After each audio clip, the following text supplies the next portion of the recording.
La trahison, c'est vieux comme la politique. Imposer ses idées, conquérir le pouvoir, c'est comme si ça justifiait absolument toutes les conversions. C'est un peu comme dans Koh-Lanta, à la fin. Il n'en restera qu'un.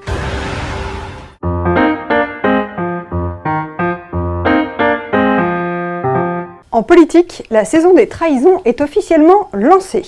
À quelques jours du premier tour de la présidentielle, Emmanuel Macron ou Éric Zemmour s'en donnent à cœur joie en allant picorer chez leurs principaux adversaires. Chez les Républicains, par exemple, où Valérie Pécresse est en grande difficulté dans les sondages, tous les élus se regardent en chien de faïence en se demandant qui sera le prochain à sauter en parachute sur la Macronie, après l'ancien ministre du Budget Éric Woerth ou le député LR Guillaume Larrivée.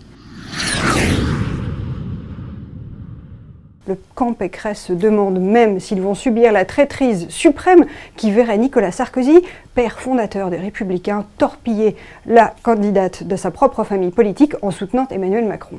Alors, y a-t-il des questions ?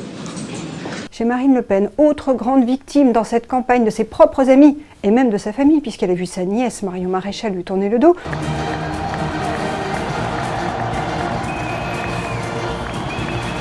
On se délecte en revanche en imaginant les transfuges partis un peu vite chez Éric Zemmour, contraints de revenir un peu piteusement au Rassemblement national, puisque la candidate du RN est en effet donnée potentiellement qualifiée au second tour de la présidentielle avec Emmanuel Macron. Et ils sont là. L'histoire politique regorge de ces trahisons toutes plus savoureuses les unes que les autres. La plus célèbre est sans doute celle de Jacques Chirac, en 1974, qui dynamita la campagne de Jacques Chaban-Delmas, candidat de son propre parti, l'UDR, en pilotant en sous-main un appel de 43 élus à voter pour Valéry Giscard d'Estaing. Élu président, Giscard le remercia de sa perfidie en le nommant à Matignon.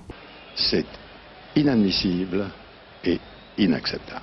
Sur un plan plus intime, Ségolène Royal, en 2007, avait vécu un véritable chemin de croix. Candidate du Parti socialiste pour l'Élysée, elle avait vu sa campagne minée de l'intérieur par les éléphants socialistes, au premier rang desquels François Hollande, père de ses 4 enfants, officiellement encore son compagnon, mais en vérité déjà avec Valérie Trierweiler, si bien que lorsque Valérie Pécresse a été désignée comme la candidate des Républicains, Ségolène Royal s'est fendue d'un discret petit coup de fil pour lui dire « Fais quand même attention au vieux mal blanc » et ajouter « T'as de la chance, toi, t'as ton mari ». Certains politiques dans l'imaginaire populaire sont devenus des Brutus professionnels. C'est Brutus qui complotait. Alors là, ça Son cousin est mort. Brutus est né. Des opportunistes nés, des champions du retournage de veste. Alors, ça n'a pas desservi Jacques Chirac, qui est devenu président de la République, ni même Nicolas Sarkozy, qui avait tourné le dos au même Chirac pour rallier un autre traître, Édouard Balladur. En revanche, Manuel Valls, lui, ne s'est jamais remis d'avoir refusé de soutenir le candidat de sa famille, Benoît Hamon, qu'il avait pourtant battu dans une primaire, et d'avoir rallié avec fracas Emmanuel Macron, qui ne l'en a du reste jamais remercié. Parce que je vous connais. Parmi ces Brutus qui sont à 2 doigts du claquage à force de conversion, citons également le cas particulier de Guillaume Pelletier, qui est parti du Front National pour rejoindre ensuite Bruno Maigret, puis Philippe de Villiers, avant de rallier Nicolas Sarkozy, puis désormais Éric Zemmour, une sorte de retour au bercail. Vous une girouette qui indique toujours la même direction, ça s'appelle une boussole. Certains autres politiques font aussi commerce et profession de la trahison. Ainsi, Emmanuel Macron compte dans son entourage plusieurs conseillers dont la mission spécifique est d'aller débaucher et recruter chez l'adversaire, au premier rang desquels l'ancien député LR Thierry Solère. J'ai été jeté en pâture. La trahison, c'est vieux comme la politique.